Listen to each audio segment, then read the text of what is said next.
नमस्ते vegan family, मेरा नाम है कुंगा और मैं आज आपकी होस्ट बन के आई हूँ। और आज हम लोग बात करेंगे बहुत इंटरेस्टिंग टॉपिक्स पे। हम लोग अपना प्रोडक्ट्स के बारे में बात करेंगे और हम लोग बात करेंगे स्पाइन के बारे में।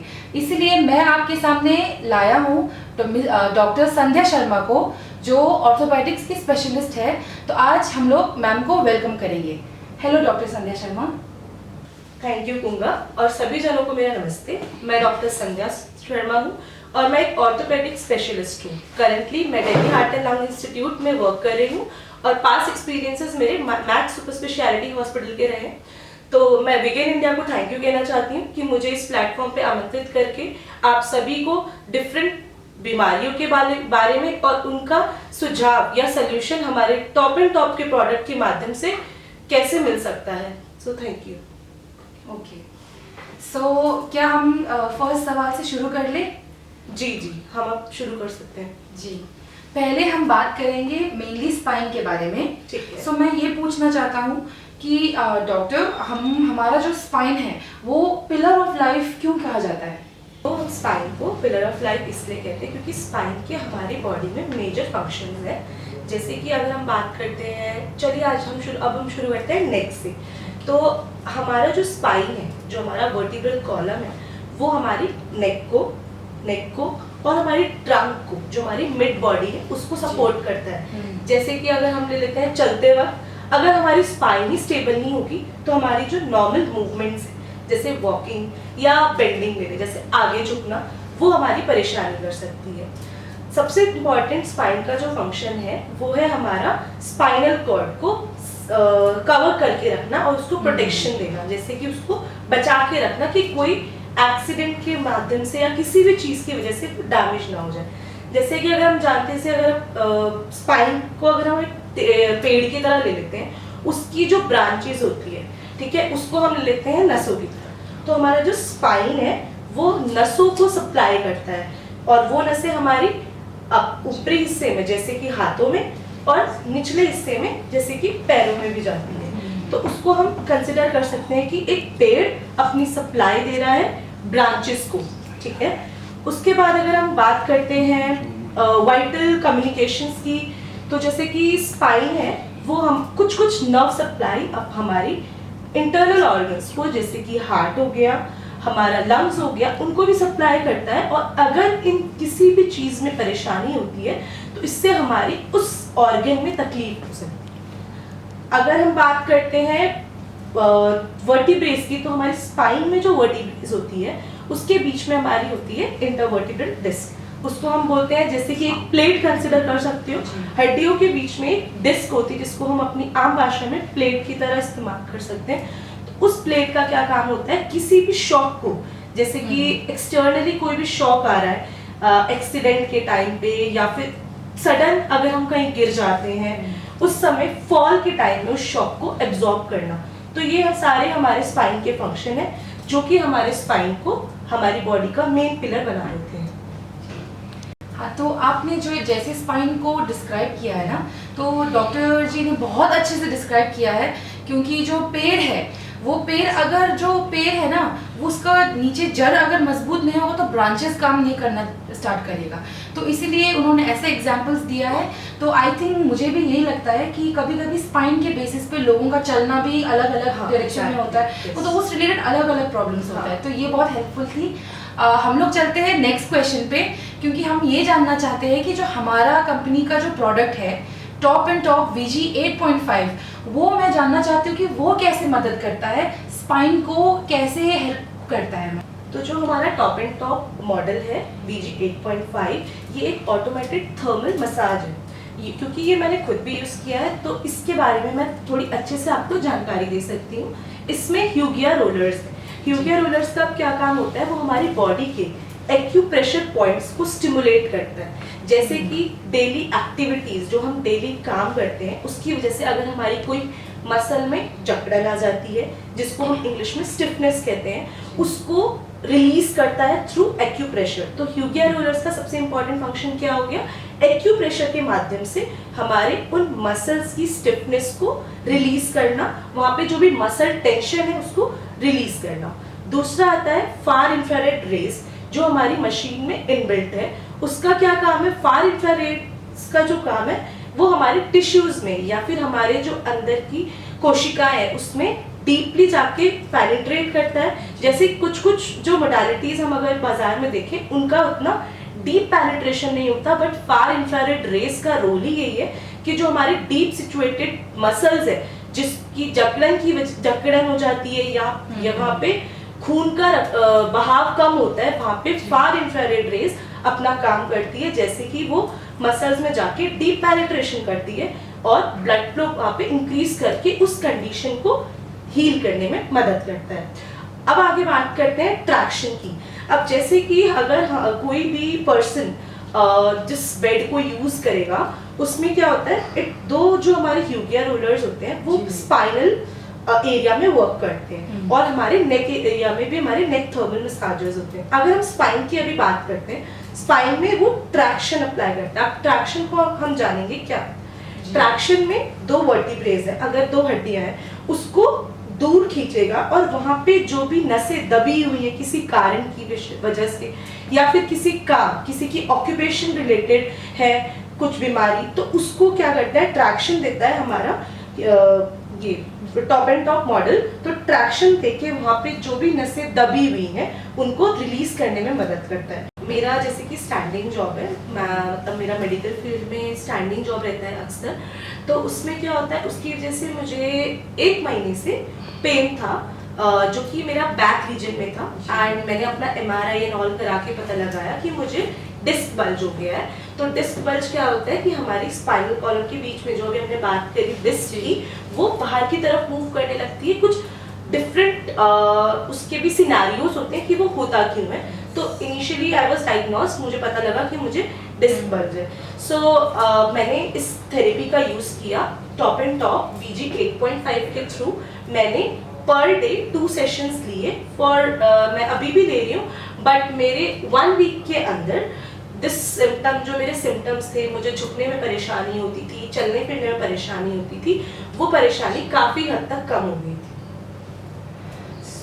जो आपने जो टॉप एंड टॉप के बारे में एक्सप्लेन किया है कि कैसे वो स्पाइन को मतलब मदद करता है, स्पाइनल केयर में कैसे मदद करता है, तो वो चीज़ आपने बहुत अच्छे से हाईलाइट किया और मुझे आपका पर्सनल जो आपने एक्सपीरियंस शेयर करा वो भी अच्छा लगा, क्योंकि स्पाइन का एंड बैक इशू का एक ऐसा प्रॉब्लम है जो बहुत सारे लोगों को होता है। Generally whether you are sitting, आप बैठ रहे हो, आप उठ रहे हो, कहीं पे भी स्पाइन आपका बैकबोन बन जाता है तो बहुत प्रॉब्लम्स क्रिएट करती है। So thank you so much. अब हम चलते हैं अगला सवाल पे, जो अभी हम ये जानना चाहते हैं कि मैम ने जैसे सारा चीज़ बता दिया है कि कैसे स्ट्रक्चर को वो बाहर के जो आपका बैलेंस है, ओवरऑल बैलेंस में कैसे काम आता है, लेकिन अब हम ये जानना चाहते हैं कि जो हमारा अगर स्पाइनल में कोई मिस अलाइनमेंट हो गया, कि कोई अगर स्पाइनल में कोई टेढ़ा चला गया, तो उससे हमारा जो इंटरनल ऑर्गन्स है उस पर कैसे फर्क पड़ेगा, वो थोड़ा आप बता दीजिए। स्पाइनल मिसअलाइनमेंट को हम जानते हैं कि ये होता क्या है। अब स्पाइनल मिसअलाइनमेंट जैसे कि शब्द ही आपको बता रहा है कि स्पाइन की हड्डियों का आगे या पीछे होना या अपनी जगह से हट जाना, ठीक है। तो स्पाइन जैसे कि अभी हमने डिस्कस किया स्पाइन और स्पाइनल कॉर्ड के बारे में कि स्पाइन से हमारी नसें जो है वो ओरिजिनेट होती है और हमारी फर्दर बॉडी में जाके वो सप्लाई करती है। तो अगर स्पाइन का कोई भी पार्ट या कोई भी वर्टिब्रे या कोई भी बोन, अगर हम बात करें रीढ़ की हड्डी बोलते हैं जिसको हम, वो अपनी जगह से आगे पीछे हो जाए या फिर उसके बीच की डिस्क में कोई प्रॉब्लम हो जाए, उससे क्या होता है वहां से निकलने वाली जो नसें जिसको हमने अभी ट्री की ब्रांचेस के रूप में बताया था, उसमें जो सप्लाई है वो हमारे हाथों में, पैरों में और मेजर इंटरनल ऑर्गन्स में जाती है। अगर हम इंटरनल ऑर्गन्स की बात करें तो हमारी जो स्पाइन की सप्लाई है वो हमारी heart, lung, stomach, various important organs में भी हमारी सप्लाई जाती है। अब क्या होता है कि किसी भी मेजर इश्यू, जो हमारा स्पाइन में कोई भी मेजर इश्यू हो रहा है, उसकी वजह से हमारे इंटरनल ऑर्गन्स क्यों अफेक्ट हो रहे हैं, बिकॉज जो पाथ है उनका, जो सिग्नल्स जो हम ट्रांसमिट कर रहे हैं उस ऑर्गन तक वो पाथ ही अफेक्ट हो गया। जैसे कि हमारा अगर रोड ही ब्लॉक हो गया तो हमारा जो मेन एम है हम वहां तक टारगेट नहीं कर पाते। तो वहां पे क्या होता है, मिक्स्ड मैसेजेस जाते हैं, जो हमारी नर्व्स होती है वो इरिटेटेड हो जाती है या उसकी दब जाती है, उसकी वजह से झंझनाहट होना या सुनपन होना, या फिर मिक्स्ड मैसेजेस। अगर हम इंटरनल ऑर्गन्स की बात करते हैं तो मिक्स्ड मैसेजेस जैसे कि हमारा हार्ट रेट बढ़ सकता है, हमें इंडाइजेशन हो सकता है, हमारी लंग्स को अफेक्ट हो सकता है, जिसकी वजह से हमें ब्रीदिंग प्रॉब्लम्स हो सकती है। बात करते हैं कुछ कर्व्स की, जो हमारी स्पाइनल कर्व्स होती है वो नेचुरली इनवर्ड सी, जैसे कि सी शेप होगी या आउटवर्ड सी शेप होगा। स्पाइन की अगर हम बात करें वहां पे काफी बीमारियां होती हैं, जैसे कि रीढ़ की हड्डी का एक टेढ़ा हो जाना, जिसको हम स्कोलियोसिस कहते हैं। अब उसमें क्या होता है, हमारी जो स्पाइनल स्पेस है, जो हमारी नॉर्मल अलाइनमेंट है, जो हमारी नॉर्मल स्पेसिंग होती है वो कम हो जाती है। उसकी वजह से हमारी चेस्ट और एब्डोमेन भी श्रिंक हो जाती है इन साइज। तो इनके श्रिंकेज की वजह से क्या होता है, लंग और हार्ट अपनी फुल कैपेसिटी से एक्सपैंड नहीं कर पाते और ब्लड सर्कुलेशन नहीं कर पाते। अगर एक्सपेंशन ही नहीं होगा तो हमारा ब्रीदिंग प्रॉब्लम होगा, और अगर सर्कुलेशन नहीं होगा तो हमें सर्कुलेटरी डिजीजेस होने की भी चांसेस होते हैं। तो आपकी ये बात सुन के ना मुझे ये चीज़ रियलाइज हुआ कि स्पाइन का बहुत सारे फंक्शंस है। सिर्फ ये नहीं है कि आपका बॉडी पोस्चर कैसा है जो हमको पहले लगता था। तो काफ़ी इन डेप्थ आपने बोला है कि इंटरनल ऑर्गन्स को कैसे अफेक्ट करता है। सो मुझे ये रियलाइज़ हुआ कि हमारे जो सेंटर में है, हमारे जो सेंटर में जब लोग आते हैं तो उनका भी बहुत इंटरनल ऑर्गन्स के साथ, मतलब इंटरनल ऑर्गन इश्यूज के साथ आते हैं, जो जिसका बैक में जब रीजन पता चलता है तो वो स्पाइन प्रॉब्लम है। तो बोलते हैं कि इंटरनल यहाँ मसल में नॉट बन गया, गांठ बन गया, so all of this walking issue, चल नहीं पा रहे हैं। हाँ, पोस्चर प्रॉब्लम भी होती है और इंटरनल प्रॉब्लम्स भी। सो चलिए हम लोग अपना नेक्स्ट क्वेश्चन पे मूव ऑन करते हैं। सो नेक्स्ट क्वेश्चन में मैं ये जानना चाहता हूँ डॉक्टर जी कि सिम्टम्स जो है जो स्पाइनल नर्व कंप्रेशन का, तो जब कोई स्पाइनल नर्व कंप्रेशन होगा तो कैसे टाइप ऑफ सिम्टम्स हो जाएंगे? तो आपने मेरे से सवाल किया है कि स्पाइनल नर्व कंप्रेशन के सिम्टम्स क्या होते हैं। तो अक्सर मैं देखती हूँ कि स्पाइनल नर्व कंप्रेशन के बारे में लोगों को अधिक जानकारी नहीं है। तो पहले हम स्पाइनल नर्व कंप्रेशन की बात कर लेते हैं, फिर हम उसके सिम्टम्स पे आते हैं। तो स्पाइनल नर्व कंप्रेशन क्या होता है, स्पाइनल नर्व, जो भी नर्व हमारी स्पाइनल एरिया से पास कर रही है उसका कंप्रेशन किसी भी रीजन की वजह से हो सकता है। वो उसका कंप्रेशन से हमें क्या क्या सिम्टम्स या पेशेंट हमारे पास क्या क्या शिकायतें लेके आता है उसके बारे में हम डिटेल में बात करते हैं। तो सबसे पहले अगर हम बात करते हैं पूरे स्पाइन में, हमारा सबसे पहले हमारा सर्वाइकल रीजन में अगर कोई नर्व का इम्पिंजमेंट, जिसको हम बोलते हैं दब जाना, अगर वो दब जाता है तो हमारा पेशेंट अक्सर क्या कंप्लेंट लेके आएगा कि मेरे हाथों में झंझनाहट हो रही है या फिर मेरा हाथ ही सुन पड़ गया है। तो ये क्या होता है, हमारी अक्सर जो नर्व प्रॉब्लम्स होती है वो इसी से कैरेक्टराइज होती है कि झंझनाहट होना या बर्निंग, जैसे ऐसा फील होता है कि आग लग रही है ऐसा, या फिर सुनपन पड़ जाना।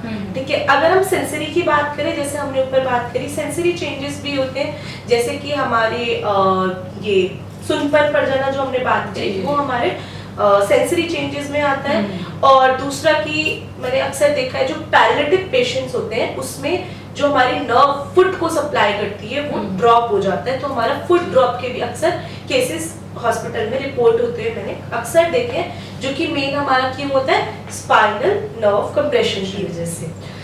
आगे बात करते हैं, स्पाइनल नर्व कंप्रेशन से हमारी अक्सर मोटर वीकनेस, जैसे कि मांसपेशियों में भी कमजोरी आ सकती है। अक्सर पैरालिटिक पेशेंट में मोटर वीकनेस क्यों दिखाई देती है, क्योंकि उनकी जो स्पाइनल नर्व्स हैं वो इम्पिंज्ड हो गई हैं किसी न किसी वजह से, तो उनमें मोटर वीकनेस आती है, जैसे कि वो अपना पैर खुद लिफ्ट नहीं कर पाते हैं, या फिर एक्टिविटीज ऑफ डेली लिविंग जिसको हम मेडिकली बोलते हैं, जैसे कि किसी ग्लास को उठा के दूसरी जगह पे रखना या अपने घर की ताला चाबी को खोलना, इन सब जो नॉर्मल हमारी एक्टिविटीज है उसमें परेशानियां पेशेंट रिपोर्ट करते हैं। अगर हम एरिया वाइज जाते हैं, सर्वाइकल रीजन में हमने बात कर लिया कि हमारे आर्म्स में, शोल्डर में और अपर बैक में प्रॉब्लम होता है। अगर हमारी सर्वाइकल रीजन जो कि हमारा नेक वाला पार्ट होता है उसमें इश्यू आता है। थोरैसिक रीजन जो हमारा लंग्स वाला एरिया है, या रिब केज की अगर हम बात करें, उसमें क्या होता है कि पेशेंट को टाइटनेस फील होता है, जो हमारी मसल्स होती है स्पेस कम होने की वजह से आगे पीछे टाइट हो जाती हैं, जिसकी वजह से पेशेंट उस एरिया में पेन रिपोर्ट करते हैं।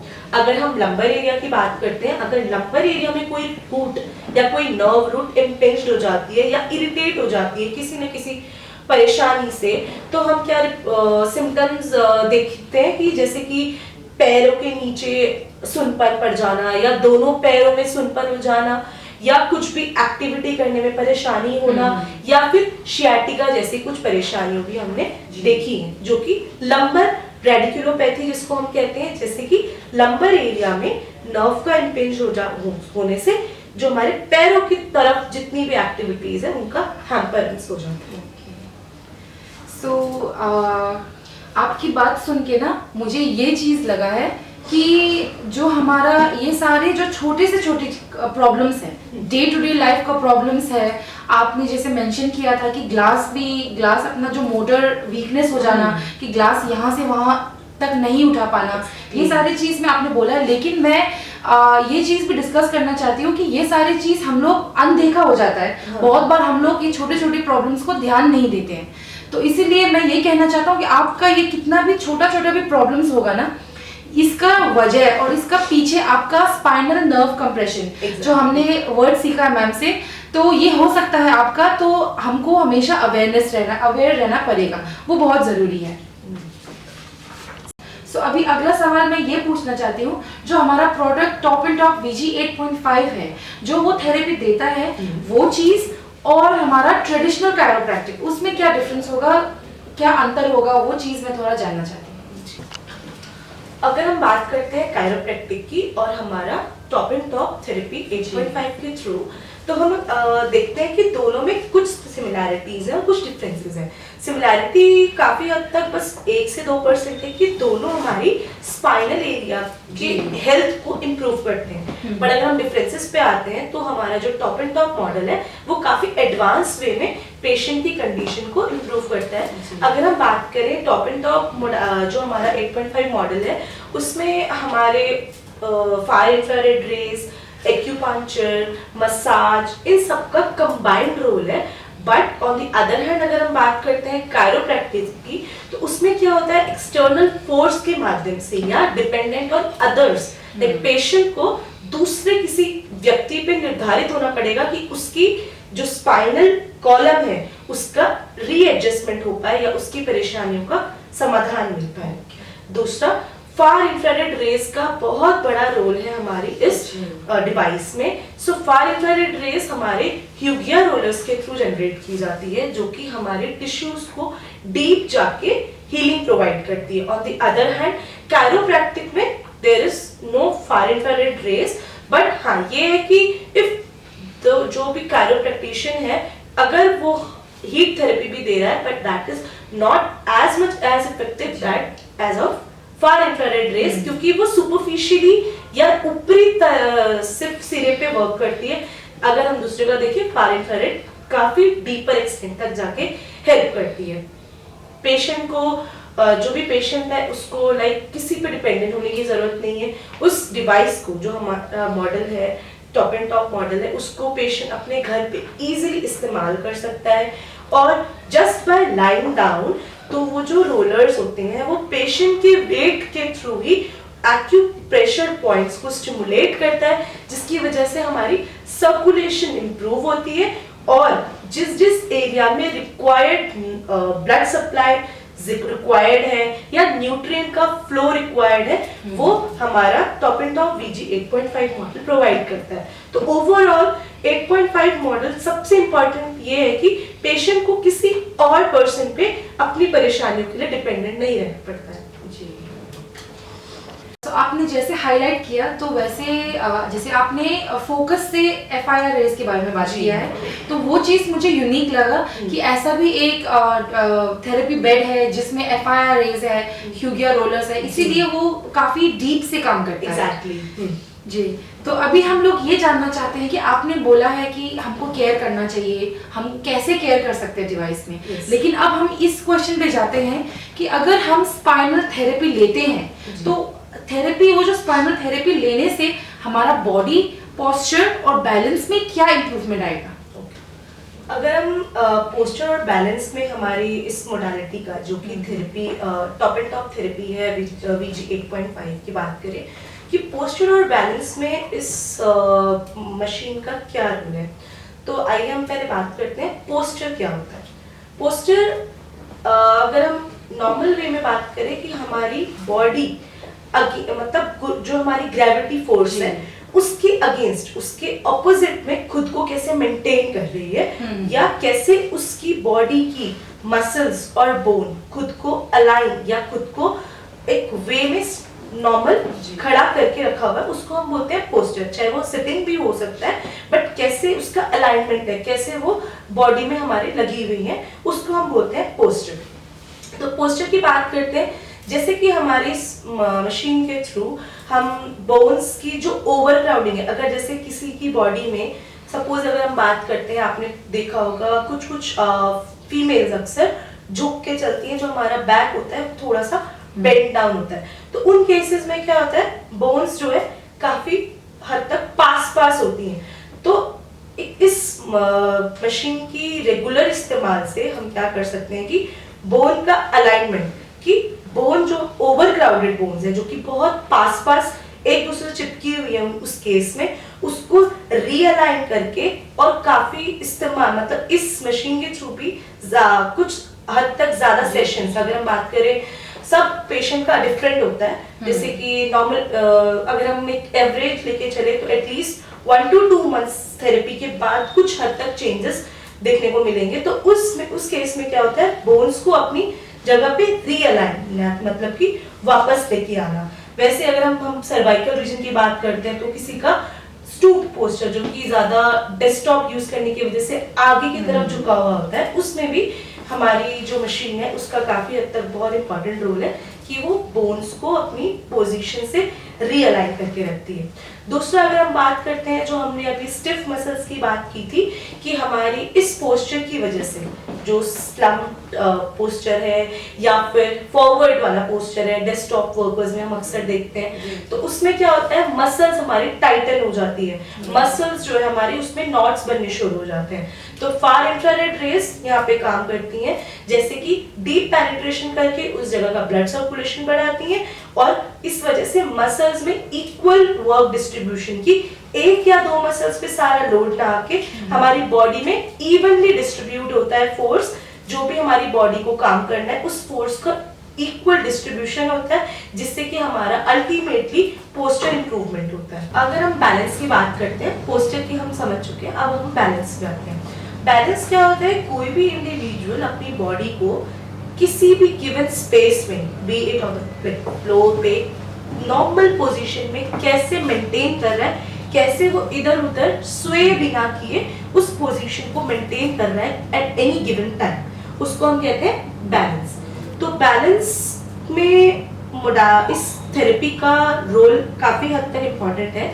जैसे कि हम बात करते हैं, हमने अभी काफी डिटेल में बात किया कि स्पाइनल नर्व रूट्स को स्टिमुलेट करता है और हमारी पेरिफेरी में जैसे कि हाथों पैरों में सप्लाई, सब कुछ हमने डिटेल में बात किया।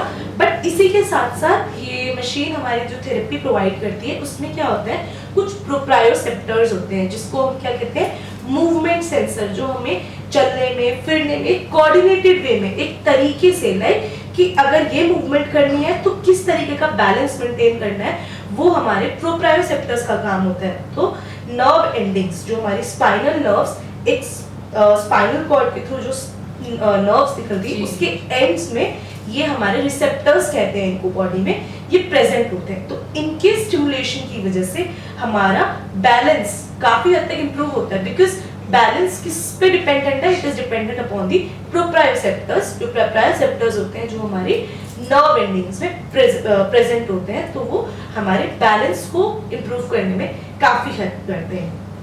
आइए अब हम बात करते हैं सेंटर ऑफ ग्रेविटी। हर एक इंडिविजुअल एनी इंडिविजुअल, सबका एक line of gravity is there. ठीक है, लाइन ऑफ ग्रेविटी मतलब अगेंस्ट ग्रेविटी अपनी बॉडी को वो कैसे अपलिफ्ट करके खड़ा है, बैठा है, इज ही स्लीपिंग, एनीथिंग। तो the line of gravity alignment तब बिगड़ता है जब पेशेंट का पोस्चर बिगड़ जाए, एंड इन केस पेशेंट का पोस्चर बिगड़ता है, इट अल्टीमेटली लीड्स टू कि उसका बैलेंस, जो उसकी अपने आप को नॉर्मल पोजीशन में रखने की क्षमता है, वो खराब हो जाती है। तो इसमें क्या होता है, अगर हम इस मोडालिटी के थ्रू अगर हम अपनी शोल्डर्स को, अपने हिप्स को और वेरियस अदर बोन्स का रीअलाइनमेंट, अल्टीमेटली हमने ऊपर हम डिस्कस करते आए हैं कि रीअलाइनमेंट करता है, और इफ अगर हमारा सब पार्ट का रीअलाइनमेंट हो जाता है तो हमारा जो centre of line of gravity है, सेंटर ऑफ ग्रेविटी जो लाइन है वो अपनी पोजीशन में रहेगी, तो हमारा बैलेंस अल्टीमेटली नॉर्मल रहता है, दैट इज इम्प्रूव्ड रहता है। सो इसमें हमको लाइक ये जानने को मिलता है कि अक्सर हम लोग क्या करते हैं ना कि काम करने के चक्कर में हम लोग अपना पोस्चर और बैलेंस पे उतना ध्यान नहीं देते। एग्जैक्टली, पोस्चर इतना इम्पोर्टेंट है, वो सिर्फ आपका बैकबोन नहीं, आपके स्पाइन तक से ही आपको सपोर्ट देता है, और आपका दूसरा प्रॉब्लम्स को, दूसरा डिजीजेस के लिए भी काफ़ी ज़्यादा इम्पोर्टेंट है। ठीक है, सो अभी हम लोग जाते हैं नेक्स्ट सवाल पे। मैं ये जानना चाहती हूँ कि जैसे लंबा समय तक जो कभी थकान होती है इंसान को, वो कभी जाता नहीं है, हम लोग कभी कभी उसको क्रॉनिक फटीग भी बोलते हैं। Exactly. तो क्रॉनिक फटीग हो गया, लो एनर्जी हो गया, तो अगर मेरा ये सवाल है आपका कि जो स्पाइनल थेरेपी है, अगर हम वो स्पाइनल थेरेपी लेंगे तो क्या हमारा ये जो थकान है, क्या हमारा ये जो लो एनर्जी वो जाएगा?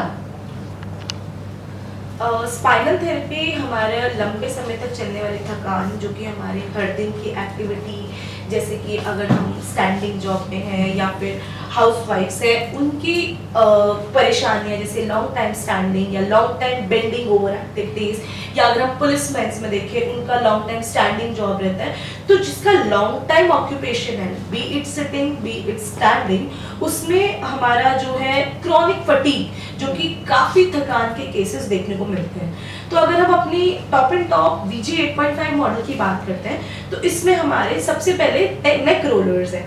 If in case desktop workers की अगर हम बात करते हैं, उनका फॉरवर्ड हेड पोस्चर क्यों देखने को मिलता है? Because they work on screen, उनका ज्यादातर स्क्रीन वर्क होता है, जिसकी वजह से अपना स्क्रीन से आई लेवल मेंटेन करने के लिए उनका क्या होता है, आगे की तरफ झुक के वो लोग अक्सर काम करते हैं। तो इसमें क्या होता है, उनका जो नेक एरिया की मसल्स है, हम कहते हैं कि इनको हम बोलते हैं ट्रैपीजियस मसल्स। एक मेडिकल टर्म्स में अगर बात करें तो हमारी जो अपर ट्रैप्स होती है वो ज्यादातर डेस्कटॉप वर्कर्स में टाइट देखने को मिलती है, जिसकी वजह से क्या होता है, बॉडी का कंपनसेटरी, मतलब बॉडी अगर यहाँ की मसल्स थकी तो कहीं ना कहीं की बॉडी मसल्स जो है वो वर्क कर रही है, और इफ कांस्टेंट वर्क करे एक ही मसल पे अगर लोड जाता है तो वो अल्टीमेटली थकान में आती है। तो हमारे जो नेक रोलर्स का काम है क्या है कि बॉडी में जो हमारे प्रेशर पॉइंट्स है, जो हमारे ट्रिगर पॉइंट्स बन गए हैं रिपीटेटिव एक्टिविटी की वजह से, उनको रिलीज करना या उनके स्ट्रेस को फिनिश ऑफ करना। वो कैसे करते हैं, फार इंफ्रारेड रेस के थ्रू सर्कुलेशन इंप्रूव करते हैं उस जगह में, और जैसे ही सर्कुलेशन इंप्रूव होता है उस एरिया में न्यूट्रिएंट का सप्लाई बढ़ता है, और धीरे धीरे जो वो नॉट्स बन गए होते हैं हमारे डेली पोस्चर की वजह से वो खत्म होते जाते हैं। अगर हम स्पाइनल एरिया की बात करें, जैसे कि हम बात करते आए हैं कि रोलर्स के थ्रू पॉइंट्स पे प्रेशर जाता है, इंफ्रारेड रेस के थ्रू हीट जाती है, एंड ट्रैक्शन के थ्रू हमारा जो बोन्स है उसके बीच में जो पिंच्ड नर्व्स है, जो दबी हुई नर्व्स है, वो अपनी रियलाइन हो जाती हैं, और उसकी वजह से हमारी बॉडी में जो मसल टेंशन है या कुछ भी स्ट्रेस है, इट गेट्स रिलीव।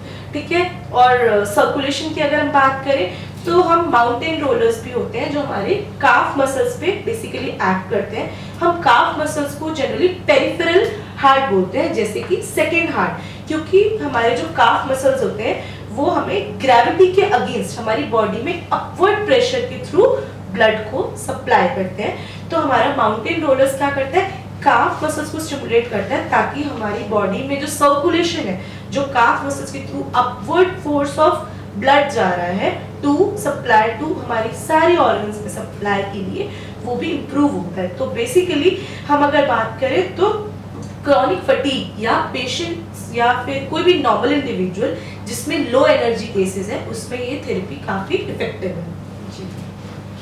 कि ये एक ऐसे प्रॉब्लम है जो बहुत रिलेटेबल है, बहुत लोगों को होता है। हमको इतना फटीक होता है सब लोगों को कि हमको लगता है कि एक बार हम सो ले, स्लीप कर ले तो चला जाएगा, लेकिन वो कभी जाता नहीं है। तो आप लोग भी, ये एक रिमाइंडर है डॉक्टर मैम से कि आप अपना फटीक पे ध्यान दो और कैसे स्पाइनल केयर भी आपका जो थकावट है या आपका लो एनर्जी है उस पर भी काम करता है।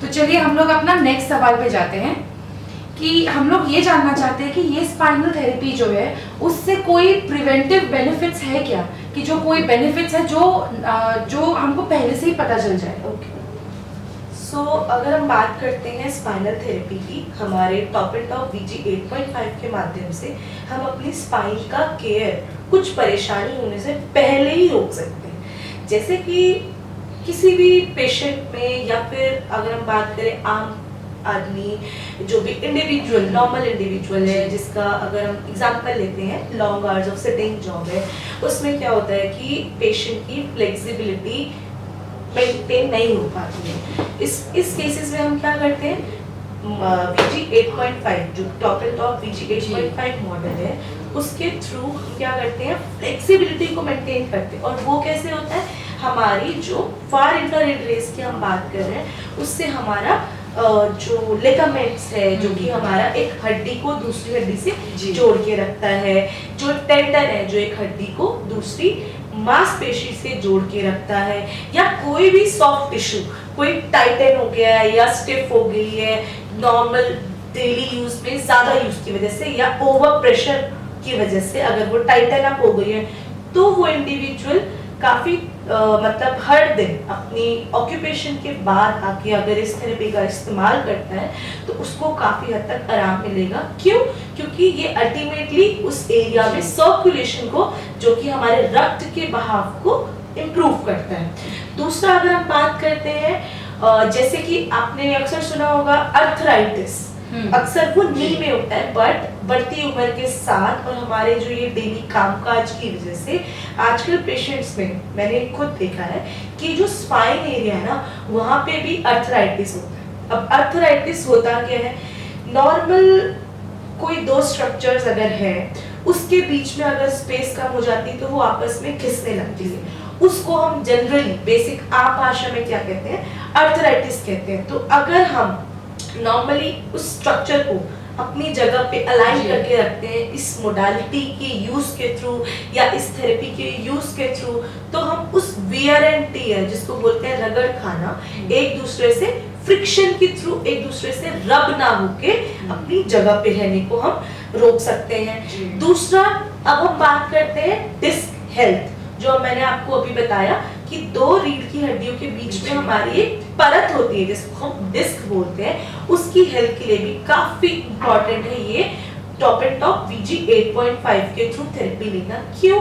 अब हम क्या देखते हैं, ज्यादातर पेशेंट्स में डिस्क की परेशानी की वजह से पैरों में झंझनाहट होना, शियाटिका होना या किसी भी नस के दब जाने की अक्सर शिकायतें हम उनके MRI रिपोर्ट्स में देखते हैं। तो उसमें क्या करते हैं कि इस मशीन में, जैसे कि हमने बात की ट्रैक्शन, जो कि मतलब एक रीढ़ की हड्डी को दूसरी रीढ़ की हड्डी से थोड़ा सा खिंचाव देना कि वहां की नसें जो है वो रिलीज हो पाए। अब जैसे खिंचाव आएगा वहां पे हमारी रेस के थ्रू जो हमारा ये थेरेपी है उसमें हीट भी जा रही है, राइट? तो उस हीट के थ्रू उस डिस्क में जो भी न्यूट्रिएंट्स रिक्वायर्ड है, ऑक्सीजन रिक्वायर्ड है या गुड फ्लूइड्स जो उस डिस्क की हेल्थ के लिए इम्पोर्टेंट है, उसका फ्लो बढ़ जाता है। उसकी वजह से हमारी डिस्क हेल्थ भी काफी लंबे टाइम तक हम मेंटेन करके रख सकते हैं। तो ये सारे प्रिवेंटिव बेनिफिट्स हैं कि हम इन यूजेस को डेली लाइफ में इस्तेमाल करें ताकि हमें आगे जाके कोई स्पाइन की या कोई नेक की या कोई हमारी पैरों और हाथों की प्रॉब्लम्स जो कि हमारी बेसिकली स्पाइनल एरिया से निकल कर आ रही है वो हमें ना हो।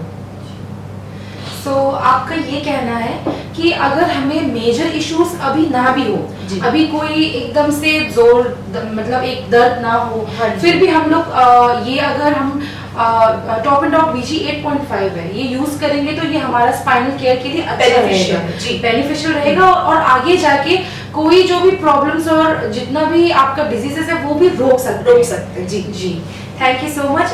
ये जो पूरा स्पाइन के बारे में आपने बोला है, बहुत सारे सवालों का जवाब आपने दिया है। आई एम श्योर कि बहुत सारा जवाब का हमको कोई आंसर भी नहीं पता था पहले, कोई न्यू फैक्ट पता नहीं था, वो सब भी पता हो गया है, तो काफ़ी इफेक्टिव रहा है। Thank you so much doctor Sandhya. Okay.